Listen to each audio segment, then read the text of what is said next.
Welcome to யாவரும் கேளீர். நான் உங்க பத்ரி பேசுறேன். உலக நாயகன் கமல்ஹாசன் அவர்கள் ஒரு விஷயத்த சொன்னார்னா அதை அவர் ஃபாலோ பண்ணுவார். அதாவது அவர் முதல்ல அவர் ரத்த தானம் கொடுத்தாரு. அவரை பார்த்து அவருடைய ரசிகர்கள் ஆகிய நம்மெல்லாம் ரத்த தானம் பண்ணோம். அவர் உடல் தானம் பண்ணாரு, அதை பார்த்து ரசிகர்கள் உடல் தானம் பண்ணாங்க. ஸோ அவர் மற்றவங்களை பல்ல சொல்லிட்டு அவர் பின்னாடி போய் உட்கார்ற ஆள் கிடையாது. அவர் ஃபர்ஸ்ட் பண்ணுவாரு, அதை பார்த்து தான் ஃபாலோ பண்ணுவாங்க. அதே மாதிரி மேற்காசியால நடக்கக்கூடிய போர்னால ஏற்படக்கூடிய விளைவுகள் மிக பயங்கரமா இருக்கும். அந்த பெட்ரோலா இருக்கட்டும், எல்லாத்துலயுமே பிரச்சனை வரும். இது உலகம் ஒரு சிக்கலான காலகட்டத்தை நோக்கி போயிட்டு இருக்கு. ரெண்டாவது, திரையுலகம் சிக்கலான காலகட்டத்துல இருக்கு. அதுக்கு சிக்கன நடவடிக்கை வேணும். நம்ம ஆடம்பரமான செலவுகளை தவிர்க்கணும். அதாவது பிரம்மாண்டம்ங்கிற பேர்ல தேவையில்லாத செலவுகளை பண்ணக்கூடாது. அப்படி சிக்கன நடவடிக்கை எடுக்கும் போது அது தொழிலாளர்களை பாதிக்கக்கூடாது. மற்ற விஷயங்கள்லாம் அந்த சிக்கன நடவடிக்கை எடுக்கணும் அப்படின்னு சொல்லியிருந்தாரு. இதுக்கு முன்னாடி வரைய அவர் தனி விமானம், சார்ட்டர் பிளைட்ல தான் போயிட்டு இருந்தாரு. தனி விமானத்தை புக் பண்ணி தான் அவர் போயிட்டு இருந்தாரு. இப்ப என்ன பண்ணியிருக்காருன்னா, கல்கி ஷூட்டிங் இன்னைக்கு நடக்குது ஹைதராபாத்ல. அதுக்காக அவர் என்ன பண்ணிட்டாருன்னா, நேற்று இரவே போய் இறங்கிட்டாரு.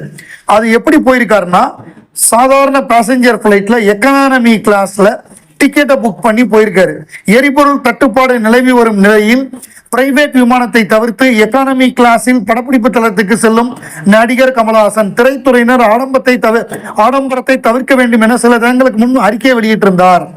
We look as legend. திரையுலகம் கடுமையான சவால்களை எதிர்கொண்டு வரும் சூழலில் தனி விமானம், சொகுசு பயணமின்றி எக்கனாமிக் வகுப்பில் விமானத்தில் பயணித்து நேரடியாக படப்பிடிப்பு தளத்திற்கே வரும் கமல்ஹாசனின் செயல் அவர் எத்தகைய ஒரு ஜாம்பவான் என்பதை வெளிக்காட்டுகிறது அப்படின்னு சொல்லி கல்கி பட நிறுவனம், கல்கி 2898 AD பட நிறுவனம் எக்ஸ் தளத்துல பதிவு பண்ணியிருக்காங்க.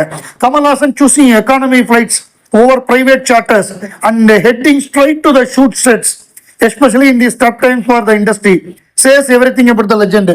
அதாவது ஷூட்டிங் ஸ்பாட்டுக்கே டைரக்டா வந்துட்டாரு. அவர் ஹோட்டலுக்கு மட்டும் போல, ஷூட்டிங் ஸ்பாட்டுக்கே டைரக்டா போயிருக்காரு. ஸோ இவர் வெறும் வாய்ச்சொல் வீரர் கிடையாது, சொல்றதை செய்யக்கூடிய ஒரு மாபெரும் உன்னதமான கலைஞர். ஸோ அவருடைய படப்பிடிப்புலையும் இந்த சிக்கனம் இருக்கும். அவர் மற்ற கம்பெனியில நடிச்சாலும், இப்ப கல்கி படம் வைஜெயந்தி மூவிஸ் அவங்கள்ட்ட நடிச்சாலும் அவர் இந்த சிக்கன நடவடிக்கையை மேற்கொள்றாரு. இன்னிலேருந்து ஷூட்டிங் ஆரம்பிக்குது. கால் ஷீட் இன்னிலேருந்து கொடுத்துருக்காரு. ஸோ அதாவது சொந்த படமான சேயோன் படத்தோக்க விழா மதுரையில நடந்து முடிஞ்சிருக்கு. அது மிக பிரம்மாண்டமான முறையில் நடந்து முடிஞ்சிருக்கு. அந்த ஸ்டில்ஸ்லாம் சூப்பர்பா இருக்கு. ஒட்டுமொத்தமா டீமோட இருக்கக்கூடிய அந்த ஸ்டில்ஸ்லாம் சூப்பர்பா இருக்கு ஒரு பக்கம். இன்னொரு பக்கம் இந்த மாதிரியான ஒரு இது நடைமுறையை அவர் ஃபாலோ பண்றாரு. உலக நாயகன் கமல்ஹாசன் ஒரு இங்கிலீஷ் ஹாலிவுட் படத்துல நடிக்க போறாருங்கிற தகவல் ஒரு 2-3 நாளைக்கு முன்னாடி வந்தது. நான் என்னடா அது சம்மந்தம் இல்லாம போடுறாங்க, அவர் அமெரிக்கா போயிட்டு வந்தார், அதுக்காக ஹாலிவுட் படத்துல நடிக்கிறாரா, இது உண்மையா அப்படிங்கிற மாதிரி ஒரு சந்தேகம் இருந்தது. இல்ல சும்மா ஏதாவது நியூஸ் போடணுமேனு போடுறாங்களா ஒரு பரபரப்புக்காக. அப்புறம் இப்ப இன்னொரு செய்தி சினிமா எக்ஸ்பிரஸ்ல என்ன வந்திருக்குன்னா, Kamal Haasan to act in Hollywood project with Shruti Haasan incharge of scripting. அதாவது ஸ்ருதிஹாசன் எழுதக்கூடிய கதையில கமல் நடிக்கிறாரு, அவங்க புஷ் பண்றாங்கிற மாதிரி சொல்றாங்க. இந்த செய்தி எந்த அளவுக்கு உண்மைன்னு தெரியல. கமல்ஹாசன் ஹாலிவுட் படத்துல நடிக்கிறார் அப்படின்னா மகிழ்ச்சி தான்.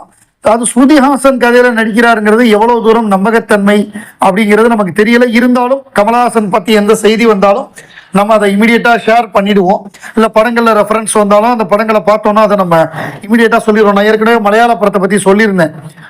இப்ப சமீபத்துல குஞ்சக்கா கோபன் நடிச்ச நெட்ஃபிளிக்ஸ்ல வந்திருக்கக்கூடிய படம். ஸோ அந்த படம் அதை இப்ப நிறைய பேர் போட ஆரம்பிச்சிருக்காங்க. நான் அது வந்த அன்னைக்கே பார்த்துட்டு நம்ம சேனல்லையே நான் போட்டேன். எடுத்தோடனே முதல் நியூஸாவே through out the Malayalam film Kamal Haasan ரெஃபரன்ஸ்னு. இப்ப நிறைய பேர் அதை போடுறாங்க. இப்ப அதுக்கப்புறம் பார்த்துருப்பாங்கல்ல. நான் வெள்ளிக்கிழமையே அந்த படத்தை பார்த்துட்டேன். யூஸ்வலா வியாழக்கிழமையே பார்த்துட்டேன். யூஸ்வலா படம் வெள்ளிக்கிழமை வரும், வியாழக்கிழமையே இந்த படத்தை ரிலீஸ் பண்ணி விட்டானுங்க ஒரு நாள் முன்னாடியே. நான் அது எதாச்சியா பாக்குறப்ப சரி இந்த படம் நல்லா இருக்குமான்னு பார்ப்போன்னு பார்த்தா அது ஆரம்பமே குருதி புனல் கமல் ரெஃபரன்ஸ்லாம் வந்ததுனால முழுக்க பார்த்துட்டேன். ஸோ அதுல ஒரு டயலாக் வரும். எப்படின்னா, இவர் எப்படிப்பட்ட கமல் ரசிகர்னா, கமல்ஹாசனுக்கு எவ்வளோ அவரை பிடிக்குதோ அதை விட இவருக்கு ரொம்ப பிடிக்குங்கிற மாதிரி ஒரு டயலாக். ஸோ அந்த அளவு கமல் ரெஃபரன்ஸ் அந்த படத்துல இருக்கு. பார்க்காதவர்கள் பாருங்க. இசைஞானி இளையராஜா தமிழ் திரையுலகத்தில் 50 ஆண்டுகளுக்கு மேலாக தன்னுடைய மாபெரும் பங்களிப்பு, தமிழ் மட்டும் இல்லை இந்திய திரையுலகை ஆண்டு கொண்டிருக்கிறார். அவருடைய பாடல்கள் இல்லாத, அதாவது புது படத்துல கூட அவரோட பழைய பாட்டை எடுத்து போட்டுட்டு அந்த படத்தை ஹிட் பண்றாங்க. அது வந்து குணா படத்துடைய பாடலா இருக்கட்டும், இன்னும் நிறைய பாடல்கள், அது வந்து மலையாள படமா இருக்கட்டும், அவருடைய பாடலை போட்டுதான் அந்த படங்கள்லாம் ஹிட் ஆகுது. கருப்பு திரைப்படத்துல வந்து அவருடைய பேரை பயன்படுத்தி ஒரு நக்கல் அடிக்கிற மாதிரி ஒரு காட்சி இருக்கா, நான் படம் பார்க்கல, அப்படி இருக்கு. அதை வந்து நிறைய பேர் கமெண்ட் போட்டிருந்தாங்க, பதிவு பண்ணியிருந்தாங்க இப்போ சோசியல் மீடியால. இவ்வளவு பெரிய ஜாம்பவான நீங்க வந்து இப்படி பண்ணக்கூடாது, அவர் இந்த வயசுல வந்து அவர் பணத்துக்காக போராடல, ஒரு படைப்பாளியுடைய பங்களிப்பு, அவருடைய சொத்து வந்து அவருக்கு தான் சேரணும். இப்போ அவருடைய இன்டலெக்சுவல் ரைட்ஸ் அப்படிங்கிறது வந்து அவருக்கு தான் வரணும். இப்ப யூடியூப்ல ஒரு வேற ஒருத்தர் போட்ட வீடியோவை நம்ம அப்லோட் பண்ணோம்னா காப்பி ரைட் கொடுத்து காலி பண்ணிடுவாங்க. அப்படி போட முடியாது. வேற ஒரு ஏஆர் ரஹ்மான் பாட்டையோ ஒரு அனிருத் பாட்டையோ நம்ம போட்டோம்னா தூக்கிடுவாங்க. நீங்க போட முடியாது. நம்ம சொந்தமா என்ன சொல்றோமோ அதை தான் நம்ம போடணும்.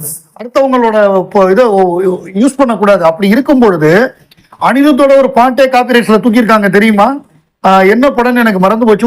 ஒரு பர்டிகுலர் படத்துல மொத்த பாட்டையே தூக்கியிருக்காங்க. அது வந்து இதுன்னு நினைக்கிறேன், நம்ம நயன்தாராவும் யோகி பாபுவும் சேர்ந்து நடிச்ச படம்னு நினைக்கிறேன். ஒரு பாட்டை தூக்கிட்டாங்க. ஸோ அப்படிலாம் நடந்திருக்கு. அப்படி இருக்கும் பொழுது இளையராஜா அவருடைய உரிமைக்காக போராடுறாரு, அது நீங்க நக்கல் பண்றது தப்புன்னு நிறைய பேர் சொல்லியிருந்தாங்க. இப்ப அந்த கருப்பு படக்குழு வந்து மன்னிப்பு கேட்டிருக்காங்க. கருப்பு திரைப்படத்தில் தங்கள் பெயரை பயன்படுத்தி வரும் காட்சி என்பது செய்தியை கடத்தும் நோக்கத்திற்காக கையாளப்பட்ட தற்செயல் நிகழ்வு. இசை உலகில் ஆட்சி செய்யும் இசை அரசனை காயப்படுத்தும் எண்ணமோ களங்கப்படுத்தும் எண்ணமோ படக்குழுவிற்கு சிறு நிலை உள்நோக்கம் ஏதுமின்றி வைக்கப்பட்ட காட்சியினால் தங்களுக்கோ தங்களை சார்ந்தவர்களுக்கோ இசைஞானின் ரசிகர்களுக்கோ பிறரோ மனம் புண்பட்டு இருந்தால் எங்களின் தாழ்மையான வருத்தத்தை தெரிவித்துக் கொள்கிறோம் அப்படின்னு சொல்லி போட்டிருக்காங்க. நடிகர் ஜெய், இவர் வந்து பகவதி படத்துல விஜயுடைய தம்பியா நடிச்சாரு. பாக்குறதுக்கு கிட்டத்தட்ட ஒரு லாங் ஷாட்ல பார்க்கும் பொழுது விஜய் மாதிரியே இருப்பாரு. இப்ப அவர் சட்டென்று மாறுது வானிலைன்னு ஒரு படம் நடிச்சிருக்காரு. அந்த படம் மிகப்பெரிய தோல்வி, இந்த வருஷத்துடைய டிசாஸ்டரா அமைஞ்சிருக்கு. அது வருத்தம் தான். அந்த படம், இந்த மாதிரி சின்ன படங்கள் ஓடுனா நல்லதுதான். அது எதனால ஓடல நமக்கு தெரியல. அந்த படத்தை பார்க்காம நம்ம கமெண்ட் பண்ணக்கூடாது. பட் ஆனா ஒரு பேட்டியில அவர் குறிப்பிட்டிருக்காரு. என்ன குறிப்பிட்டிருக்காருன்னா, என்னுடைய ஆல் டைம் ஃபேவரட்ங்கிறது மைக்கேல் மதன காமராஜன். நான் இப்ப சமீபத்துல கூட யூடியூப்ல பார்த்தேன் போன வாரம். எனக்கு வந்து எப்படி கமல் சார் வந்து இந்த ரோலை பண்ணாரு அப்படின்னு ஆச்சரியமா இருக்கு. நமக்கு தெரியும் அடுத்த காட்சி இதானு, ஆனாலும் எத்தனை முறை நம்ம பல முறை பார்த்துட்டோம். அடுத்தடுத்து இந்த சீன் தான் வரும்னு தெரிஞ்சாலுமே அதுல ஜாலியா இருக்கு. அதுக்கு காரணம் உலகநாயகன் அவர்களுடைய அந்த ஆக்டிங், அவருடைய ஸ்கிரீன் பிரசன்ஸ், டயலாக் டெலிவரி, ஒவ்வொரு கேரக்டரையும் உள்வாங்கி அவர் பண்ண விதம். டெக்னிக்கே அவ்வளவு டெக்னாலஜி இல்லாதப்ப 90களில் எப்படிதான் கமல் சார் பண்ணாரோ அப்படின்னு எனக்கு ஆச்சரியமா இருக்கு அப்படின்னு சொல்லி ஜெய் வந்து ஒரு பேட்டியில குறிப்பிடுறாரு. CSK officially out of IPL 2026. So இந்த வருடமும் பிளே ஆஃபுக்கு போல. ஏற்கனவே மும்பை, கேகேஆர், எல்எஸ்ஜி இந்த அணிகள்லாம் போயிடுச்சு. இப்போ அபிஷியலா சிஎஸ்கே அவுட்டு. எம்ஐயோட சேர்ந்து இந்த மீசக்காரன் நண்பா உனக்கு ரோசம் அதிகம் தானே 5 கப்புன்னு சொல்லி இப்ப இதுல இருந்தும் போயிட்டாங்க, பிளே ஆஃப்ல இருந்தும் போயிட்டாங்க. அதையே சொல்லிட்டு ஸோ இப்போ எதனால இதை நம்ம கொண்டு வந்தேன் அப்படின்னா, நம்ம சஞ்சு சாம்சன் ஏற்கனவே ஆர்ஆர்ல கேப்டனா இருந்தவர். அப்புறம் இப்ப இந்த முறை சிஎஸ்கேக்கு விக்கெட் கீப்பரா வந்திருக்காரு. என்ன கேட்டா இவரை சிஎஸ்கேக்கு கேப்டனா போட்டுடலாம். ஏன்னா உனக்கு இவர் பிரமாதமா ஆட மாட்டேங்கிறாரு கெய்க்வாடு.